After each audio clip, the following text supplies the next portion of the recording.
Fala, loucos do bando, como é que vocês estão? Vocês estão daorinha aí? Espero que sim, cara. Mais um papo reto aqui, falando pra vocês aqui. Vocês vão entender aí o nome do título, né? Porque o Corinthians tem uma marcação tão frouxa. Enfim, discutir um pouquinho sobre isso, né? Mas eu queria passar a linha do raciocínio porque que eu cheguei nessa pergunta, né? E eu li muita coisa hoje, né, sobre o Corinthians, vi vídeos aí e tal. E tava refletindo, né? Pegando toda a repercussão que teve com esse empate com o América Mineiro, né, cara? Enfim, Corinthians aí de novo, uma semana meio tensa, né, cara? Enfim, eu queria partir desse raciocínio partindo da coletiva ontem do Vitor Pereira, né, cara? O Vitor tava bem abatido, né, na coletiva, cansado ali, aparentemente, exausto, acho que até um pouco triste, cara. Acho que pela rotina de jogos, né, cansativo e tudo mais.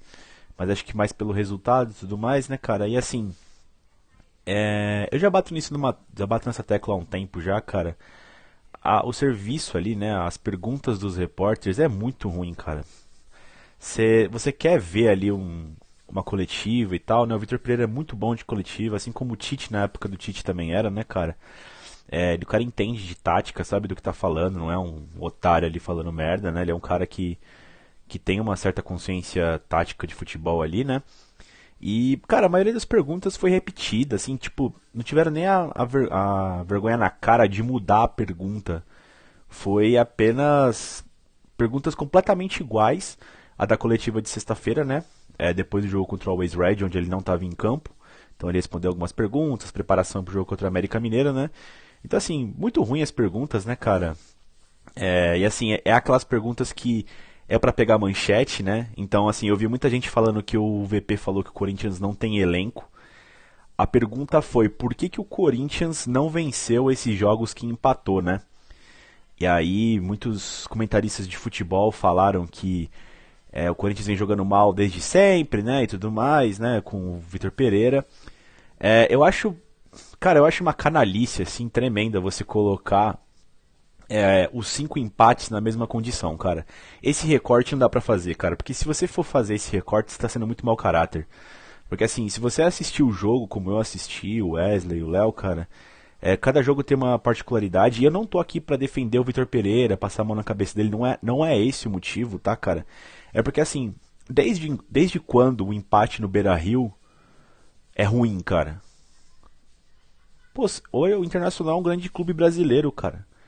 O empate no Rio Grande do Sul, assim como foi do ano passado, que a gente quase venceu o Inter com o Silvinho, foi até que comemorado, cara. Porque assim, geralmente o Corinthians faz partidas péssimas fora de casa. é, E fez um bom jogo contra o Inter. Teve um tempo ruim e um tempo muito bom. Acredito que se não tivesse o episódio do racismo lá com o Edenilson e o Rafael Ramos, acho que o Corinthians poderia ter virado aquele jogo, sinceramente. Contra o Boca, tem toda a questão de Libertadores, é um jogo com um super time sul-americano, assim como o Corinthians, né, com o Boca lá, tem toda a mística da Bomboneira, teve a arbitragem confusa lá e tal, né, então assim, o empate lá foi muito bom, teve a expulsão do Vitor Pereira, do Raul Gustavo, então assim, calmou, tipo, esses dois aqui você já não coloca nessa lista de cinco. Aí a gente pode colocar essa lista de três jogos, né, São Paulo, Always Red e América, então você tá vendo que você já faz um corte, já tem uma régua menor para fazer uma apuração do que está acontecendo. Essas três partidas, por ser em São Paulo, por ser na Neoquímica Arena, cara, eu tava bem esperançoso de que o Corinthians fosse ir bem, cara. Porque assim, todo mês de maio a gente fez aqui uma live no Loucos do Bando falando sobre isso, né, cara? Que seria um mês de maio complicado, cheio de jogo importante e tal. Corinthians até o Boca foi perfeito, cara, irretocável. Líder do campeonato, era o líder da sua chave na Libertadores. E aí começou a desandar a paçoca. O empate com o São Paulo. Por ser o São Paulo não é ruim, como eu disse, mas por ter todo o histórico negativo de clássicos esse ano precisava vencer e não venceu. Eu fiquei frustrado. Contra o Always Red. Tudo bem, teve as chances de gol lá e o caralho, mas assim, o resultado de novo frustrante. Então assim, de novo frustra. E a gente esperava uma, uma boa partida contra o América Mineiro. De novo frustrante, né, cara? Então assim, o recorte é aqui, ó. São Paulo, América Mineiro. Esse é o recorte que você faz pra ver o momento do Corinthians. Beleza, sabendo disso, cara, eu queria entrar um pouquinho mais na coletiva do VP, onde ele disse que essa mudança de sistema tático foi o que mais foi prejudicial ao Corinthians, né? do 4-3-3 pro 5-2-3 lá, ou 3-4-3, né? Que os jogadores talvez não tenham entendido e tudo mais. E aí ele falou, entrando nesse tópico, né? O Corinthians não tem elenco para vencer todos os jogos. O cara depois perguntou se o Corinthians vai atrás de algum reforço. Ele, tipo, ele não pediu o reforço. Ele falou que seria legal, interessante ali. E vai ver ali os nomes que estão emprestados, os meninos da base, né? Ele sempre bate nessa tecla, né? Que ele, quando ele assinou com o Corinthians, ele sabia o elenco que tinha em mãos e tudo mais, né, cara?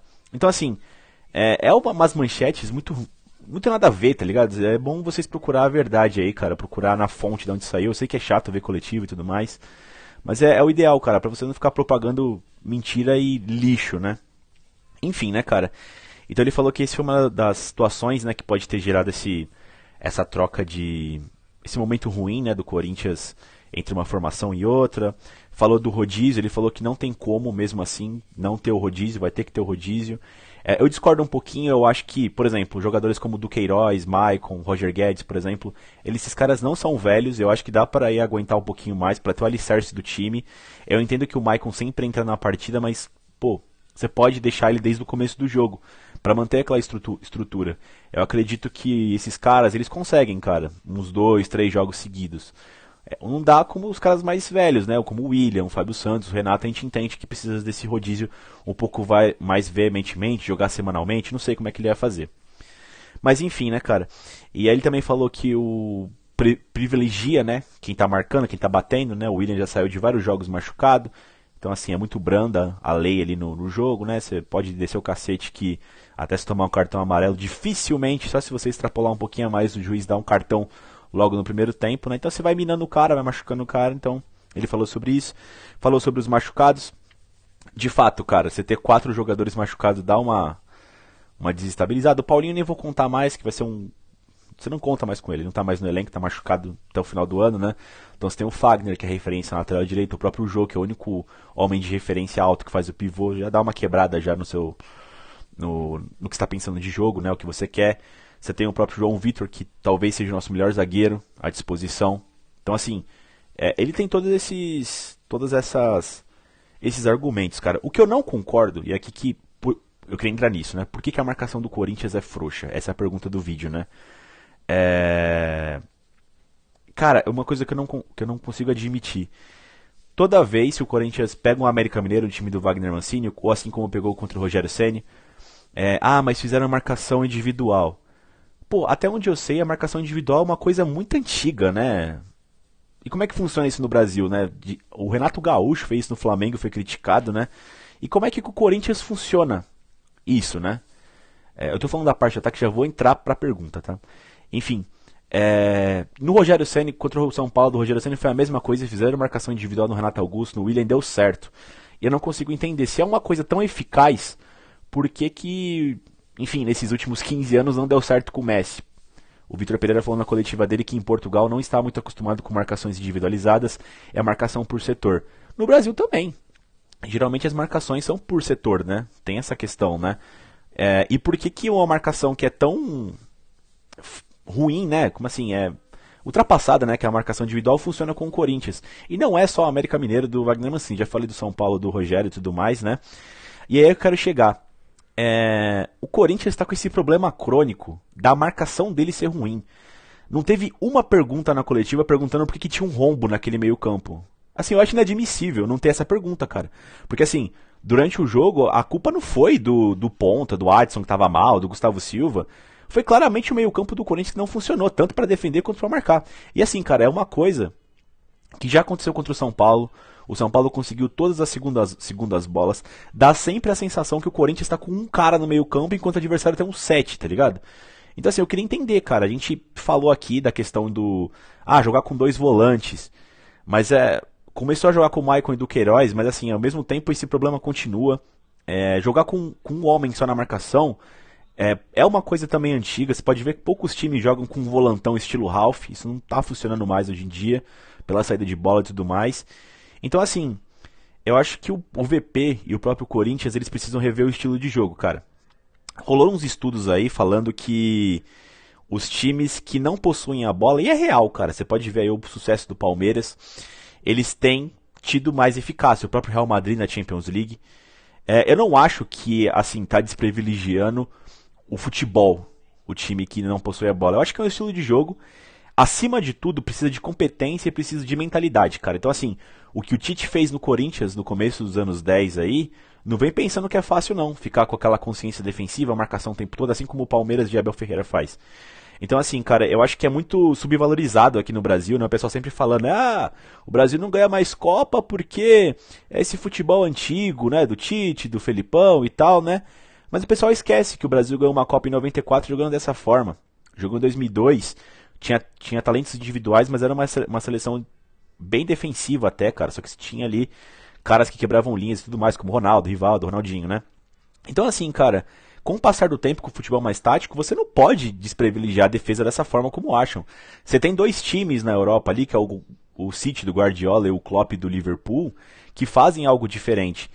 E você teve o Flamengo do Jorge Jesus, mas assim, é completamente um tiro fora da curva ali, cara, uma linha totalmente fora ali da realidade.